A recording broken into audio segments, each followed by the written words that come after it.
lento lena yokugxeka amabandla. Lento yokugxeka amabandla ngiyababona abafana abancane ku-TikTok impilo abakayazi. Nginqanda nje abantu abadala othola ukuthi umuntu unebandla lakhe, ake sithi ngumphostoli, nabanye futhi uShembe, uBaba Masango, oModise, namanye amatshethu eYoni, amaNazaretha, bese kuba ama-church nawo nje amaRoma ngoba sikhuluma lana nje. Angiboni ukuthi mina khona umuntu okungathiwa umfundisi noma umuntu okuthiwa engakwazi ukuthi ahlulele. Makuthiwa ufunda iBhayibheli ngempela, lapha ngiyakha lapha bafowethu, ngakha abafundisi nabaholi. Ngisuke ngiphatheke kabi mangibona umuntu emdala ewumfundisi engagxile enkonzweni, egxile eBhayibhelini, ekwazi ukuthi afake umoya kubantwana bakaNkulunkulu, ewufaka umoya ngendlela yokuthi akhe, aphinde yenze ukuthi abantu baphenduke bangene kulelo sonto lakhe. Mina example, ngoba ngikhuluma nje, omunye umuntu engabuza ukuthi hawu uProfessor uTresekandi wayakhulume kanje. Ngoba ngikhuluma kanjena nje, mina ngiyasonta, mina futhi ngiyathandaza. Mina ngibe ngifuna nje ukwakha nangu ubaba lo olapha umfundisi wasepostoli, angazi noma ungaphani ko-Eastern Cape noma ungakuphi, kodwa nje ngiqondene naye kahle. Mina angiqondene naye kahle ngoba vele use-out kulayini, ibandla lakhe kusho ukuthi nalo alikwazi ukumcontrola. Mina ngiqondene nomndeni wakhe nabazukulu bakhe ukuthi fanele bamphuce le phone le eno-TikTok, bamthengele ubhobhobo, ngoba sihlukene. Kunamanye amabandla ukuthi uma ukhuluma ngawo ngendlela engaqondile uthola isiqalekiso singatholwa wena kuphela, size singene ngisho kubazukulu, esekuyofanele ukuthi wena noma ungasekho nangesikhathi sakho sokugcina kuphinde futhi lokho kubhekfayile kuphi kubazukulu. Awukwazi ukuthi ukhulume ngoShembe, ukhulume ngoLhanyana, ukhulume nangabanye amabandla, wena ukugxeke lokho. Wena hamba usonto lapha osukuthanda khona, nalapha uNkulunkulu akholela khona. Angisiboni sokudinga sokuthi uhlulele. Okokuqala futhi lapha esontweni lakaShembe ngizokukhuluma ngalo, akungakho ukuthi lapha abantu bayakhohliswa. Lezi inkumbi engaka nje isuke ihamba noNyazi, ezinye zikho lapha kwaLhanyana, inkumbi engaka, usho ukuthi ngabe ilandela amanga. Cha baba, Nkosi yami, ungumfundisi, angidalandelanga igama lakho, kodwa ngiyakubonile la emafonini. Ngikhuluma nabazukulu bakho, ngikhuluma nabantwana bakho. Hlalani naye phansi umkhulu, bazukulu, nihlale naye phansi ubaba, nimthengele ngcono ubhobhobo, ngoba ukhuluma izinto engaphe kwakhe nezinto engamdingi. Engabe yena akekho omunye umuntu owakwathi lapha kwaPostoli khona elinye itemele ukuthi mawubingelela kuthiwa danki baba, danki Pitoli. Ikhona leyo nto eBhayibhelini ukuthi danki baba, danki Pitoli. Ayikho lonto eBhayibhelini, kodwa akekho omunye umuntu esimlindele ukuthi uzoqhamuka eseyogxeka elinye lamabandla, ngoba lokho kubanga ukuthi mina bengifisa ukuthi ngibe yipostoli. Angisezukwazi ukuba yipostoli ngoba lapha epostoli ngiyabona ukuthi ngizofika ngixekwa. La ekhaya mina ngila kaGudluza ungene, onke amabandla la ekhaya mina ngiyawavumela ukuthi angene la ekhaya. Amapostoli ahlala efika la kimi efake ilungane igqoko ezimhlophe, ngiyawavumela alethe umthandazo. Ayafika kimi amaNazaretha ekhaya, iYoni ziyafika kimi, ama-church ngenzalo yawo, phinde ngibe inzalo yeYoni, amaRoma ngibade ngikhala amaKhatholika, onke la mabandla la. Akho noyedwa nangelinye ilanga wakwangena la ekhaya ngathi ibandla lithile ngiyagxeka ukuthi nakuthi. Mina ngiyayala, angixabani nobaba wabantu, angimazi, kodwa mina ngikhuluma nabazukulu bakhe manje, abantu abahlala naye ekhaya emndenini, ukuthi nimkhuze ubaba ngoba ukhuluma lento akayazi, iyomfaka enkingeni, especially lento yakwaShembe ngiyayazi. Kunabantu engithi noma ngikhona lapha kubaba bezonikela ethi uzocelela umkhulu wakhe, umkhulu wakhe wantshontsha imali yengenge, manje bambone eqhube ibhali isisu singaka. Manje mfundisi, uma ufuna ukuhlekisa ngamabanye amabandla, lento izokubanga ukuthi kuhlekwe wena, nimchazele, ngoba kusasa uyothi esuka nje evuke njalo ngomsombuluko woLwesibili afika ashumeze nje itulo. kuthi makuyisonto ethi uvula iBhayibheli esontweni engaliboni lishoniphi, kanti yena usuke wathinta ezinye indawo wrong engafanele ukuthi ayithinte. Ngicela nje baba namhlanje umdala kunami, ngiyakuhlonipha futhi angifuni ukulwa nawe, ngeke ngize ngikuthuke. Awunake inkolo yakho, ufunda iBhayibheli. Angicabanga ukuthi lento oyikhulumayo ayikho eBhayibhelini. Wena yakha abantu ukuthi abaphenduke bakhonze lo ufuna ukuthi akhonze, hayi wena uthi usaqhamuka uhlulela.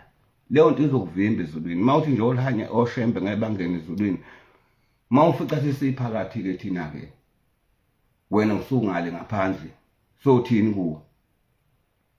Okokuqala nje leli zulu okhuluma ngalo uzange uye kimi. Mhlawumbe ngabe kukhuluma mina ngoba mina ngisuka kwaIsrael, ngisuka ethuneni likaJesu. Mina ngangena ngafica abanye abamhlophe bekhuluma nethuna likaJesu, uthi wena abantu abakhonza abantu abadala bakhonza uSathane. Kusho ukuthi wena uzalwa uSathane. Khula baba, umuntu omdala, ngizokukhulisa namhlanje. Mhlawumbe laba abanye awuzobabona bengangawe noma bebakhulu ngomzimba, uzobona ngathi bakubangisa isikhundla sakho. Tshena abantu baphenduke bebe ngamapostoli, nathi uzosishumayeza sila sifike siphenduke, usifundise ngeBhayibheli nangoNkulunkulu. Ungathi usuka ungena indaba zasemizini yabantu njengomuntu ohamba ethekela. Uyabo? Mawuthi kuyakuhlula lokho, thatha amageji yolima. Noma ngizothetha namakumkani akho lengakini Eastern Cape la osuka ngakhona, noma izinduna zakho. Uyabo? Awufanele nanokuba induna baba. Sengathi ungaba iphoyisa lenkosi, nakhona sengcono manje ngoba khona okubalekile abakwenzayo ukuthi uyabuza umthetho. Angazi ngakufanisa noma nengane noma nenduna yaseplazini nakhona futhi ihlelekile induna. Kusho ukuthi nje ngabe ngathi mhlawumbe yini induna yalezinto ezikhala lapha, induna yamaxolo. Ngoba manje lento le baba ngiyakuyala, angikwazi nawe ungazi, angixabani nawe, mina ngikhuluma nabazukulu bakho ngoba kuyacaca ukuthi nasebandleni lakho awuyiphethe kahle, awuhloniphi. Uzothi lapha nesontweni lethu kuyelwa nje abafazi ukuthi kuyothe kobekwa ibhentshi ukhetheke umfazi. Uhlushwe yini wena? Uyingani khona nawe uyokhetha? Uyabo?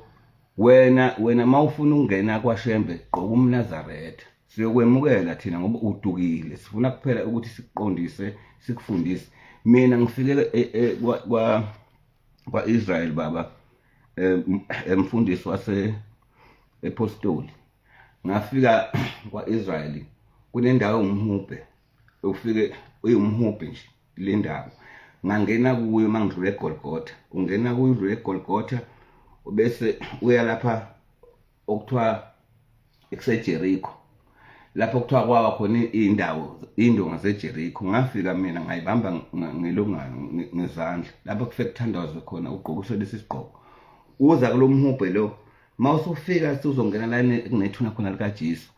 Ufika ungene kulomhubhe, kuneminyango ngaphakathi, indawo iyodwa, iholo elikhulu kuphela, kunamaphassage eminyango. Lapha kukhona amaBaptist, kukhona amaKristu, kukhona amaRome, kukhona yonke inhlobo yamabandla. Ngisho iyona kusho ukuthi ziyona, kuthiwa Zion. Kukhona ngisho thina impela makuthiwa nje Nazareth Baptist, kusho ubani lokho? Angithi kwakushiwo kithi. Yabo? Manje mina baba ngiyakukhulisa, angifuni ukukudukisa, mina angikhulumi futhi nawe ngoba mhlawumbe abanye abangangawe mabekutshena uzobaphikisa. Mina ngikhuluma nabazukulu bakho, umndeni wakho nezingane zakho ozoyishiya kwenkulu ingxaki. Nawe futhi lento oyikhulumayo yiyeke ngoba kusasa uzoba inhlekisa. Ngiyayiphinda futhi lento kokugcina sengiyavala.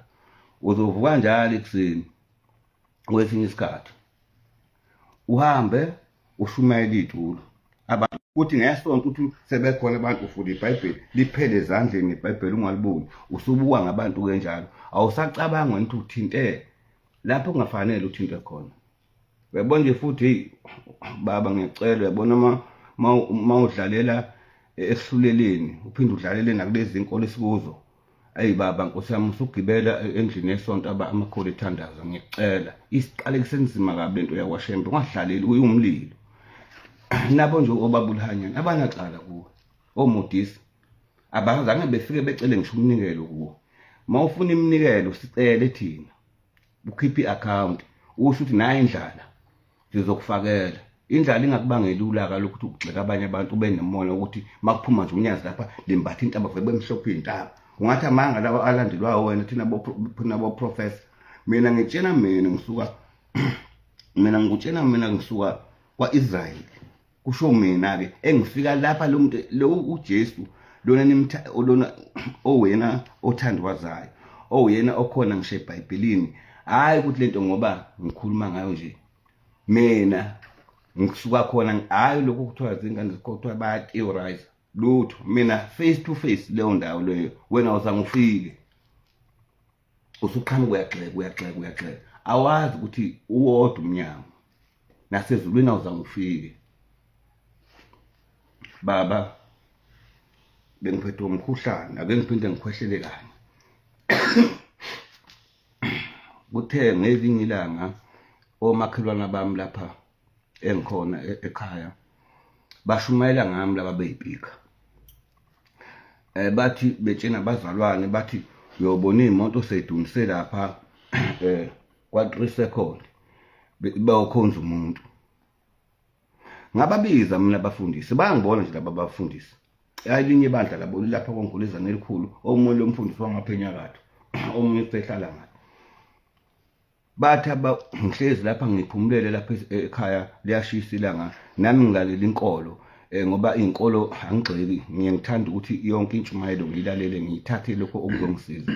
Umfundisi esontweni uthi ngihleli lapha esitezi kuyezwakala ethendeni laphana kwamakhelwane uyashumayela.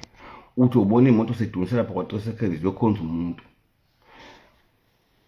Ngase mina ngimbiza lo mfundisi nabanye bebathathu bangibona nje la. Ngathi mina ngicela ukuthi nifike lapha kimi, ngicela sibe nomhlangano ningiphathele iBhayibheli. Ngathi kabalivule iBhayibheli sengilapha kwaguqa. Ngathi abalivule bebheka igama lika-3 second eBhayibhelini likaprofesa. Azange belithola abafundisi balivula kwaze kwashaya ofongo baguqise lapha kwaguqa. Ngithe ngisuka ngase ngithi abanginikeze 1.5 ne-Ford Ranger. Ngahamba ngaya kubaphathi balo leli bandla base bemhlamuka umfundisi wayeshumayela ngami. Bathi akuyena umfundisi, umuntu wayeshumayela nje. Ngase ngithi mina kubo mabengakhiphi imali kabayeke. Wafika umhlathuzo uKhumalo la, omunye umakhelwane wami ebayamazi. Wathi mkhulu eshokini, angiphathekile kahle. Ngithi mina yini indaba? Uthi umakhelwane wami uvuka ekuseni ahubhe inkukhu umakhelwane wami. Hawu, ngithi kwenze njani na? Uthi simangele sonke manje. Umakhelwane uvuka ekuseni ahubhe inkukhu umakhelwane. Ngisuka ngabizwa induna laphana yena sebefanele bazomcelela uxolo ngimi kule mali. Ngase ngihlonipha ngoba ngisendaweni yamakhosi, ngisenkosini yakithi uSomo, ngiyayihlonipha. Ngahlonipha induna ukuthi mayesihlanganisa nomfundisi kuthiwa ngimxolele eyeke ukuhamba evuka ekuseni ehubhe inkukhu ekuseni ehubhe inkukhu bemhleko umakhelwane. Nisekuhlekwa yena njalo, yena wayethi uhlekisa mina. Ngizoqaphelisa-ke ubaba lona ukuthi hey, suka phe kwendlu yesonto baba, amakholwa athandaza. Ngiyacela nje mina uzehlise uxolise. Mawukuthi akukushiphe kabi uxolisa, mawukuthi akwazi ukuthi uxolise uzosala wena uhlukumeza abanye abatwana. Khona futhi enye inkinga ezobhekana nayo ukuthi wenza ukuthi ibandla lakho abantu baphunguke kulo. Uyogcina manje wena ususonta nomndeni wakho. Ma ungafuni nje uzohlisa, uyothi usuka manje kwisonto ubiza abazukulu uyithandazele nabo nje. Ngiyakuthanda, umntwana kaNkulunkulu, futhi ngiyohlala ngikuhlonipha baba wami. Kuphela le nkulumo engikhuluma nawe angiqondisile kuwena, ngiqondise einganeni zakho nakubazukulu bakho ukuthi abahlale nawe phansi bakuchazele ukuthi baba mawuphuma esontweni funda iBhayibheli, ukhulume noNkulunkulu, uphendule abantu bekholwe. Ungayi ngokuyohlulela ngoba kuyohlulela kuyicala lokho futhi kuyisono. Yikho ngithi ngiyakuthanda baba wami, noma ngihlangana nawe futhi mina ngeke ngixabane nawe nabazukulu bakho nomndeni wakho ngeke ngixabane nawe, kodwa nje ngiphethe umkhuhlane nje akufanele ngikhulume lento. Ongibona nje ngathi ukuthi ngikhuluma nje nawe ngoba ngikukhonzile baba kwabantu. Akekho noyedwa umuntu ongimkhonzile. Mina abantu bako Eastern Cape suka zonke izizwe, Maxhoseni, Limpopo, abeSuthu, amaMpondo, amaZulu. Labo bantu bonke labo namaPedi abantu abangivakashelayo la ekhaya ngokuhlukana kwabo. Akekho umuntu engimgxekayo nomuntu engithi akwenzeke into ethile nanokuthi lona uyini. Yikho ngithi baba wami suka phekwendlu yesonto amakholo ethandaza. Mina ngiyakholwa khona ukukholwa kodwa masimba ngishayisana nawo. Ngiyabonga. Cha, ngiyaxolisa bafowethu, cela nje ukushiya isibusiso kuzo zonke iy'nkonzo, amabandla onke jikelele ngokuhlukana kwawo.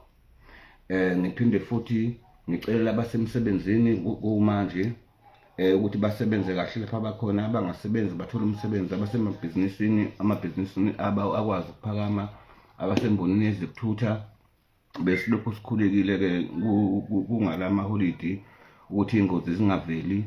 Ngiphinde futhi ngicelele abaholi bethu abasiphathele izwe kusuka kuma-level aphansi kuze kuyoshaya kwaphezulu. Ngicela ukukhipha isibusiso lapho ngoba asisuki kimi futhi isibusiso sisuka kubaba.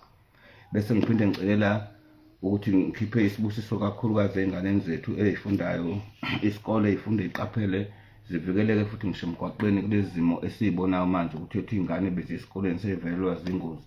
Kufanele konke lokhu sikucele. Ngiphinde ngicelela abaholi baphethe wonke lama-department ngokuhlukana kwawo. Umuntu uma ekahole sekuphethe, ngishaba kuthiwa ufana nemfene ufana nembongolo, kodwa umuntu uma esekuphethe sekuthiwa umholi kuwe, azameni ukuthi simhloniphe. Bese ngicela kakhulu ngane zakwethu nokuthi ngibe namahlaya isikhathi esiningi ngijoke nani. Lokho ngizobuye ngikwenze, lokho ngizobuya nje ngikhulume nani nginibingelele, kodwa khona lapho ukuthi khona ezinye izinto uma zi-serious ngikwazi ukuthi ngiy'beke nani nizizwe. Ngithanda nonke-ke, ngithi God bless you. Ingaze igqilazi leliya khehla leliyana elumpostoli. Lo mpostoli yana ngimtshenile kodwa lo baba kufanele ukuthi kodwa ngikhuluma nabazukulu ukuthi ngempela kasuke phekwendlu yesonto, suka phendlu kwesonto umpostoli. Mina nje ngiyakholwa khona ukukholwa kodwa masimba ngishayisana nawo ngoba lento izoze isuke yenze njalo bese kuthiwa hawu ngoba usuyakholwa. Ngibonge kakhulu bafowethu, ngithanda nonke emhlabeni nonke, nakusasa abazobe bephesheya bawufihla ngicela befihle kahle, nabahanjelwe-ke nje engingabazi abanye umhlaba wonke nalapha kithi eSouth Africa nalapha kuthi KZN. Ngikhalise ngumfana lapha abadlali bebhola olimele bedlala, ngikhalise yonke lowo mndeni ukuthi dudu belale kahle abantu, nawe uPhophu akalale ngokuthula ebengilozi enhle emabandleni wonke. Ngiyabonga kakhulu, iyabonga kaProfessor yakwaGudluza Ungene, ayigqilazi manje yenza lo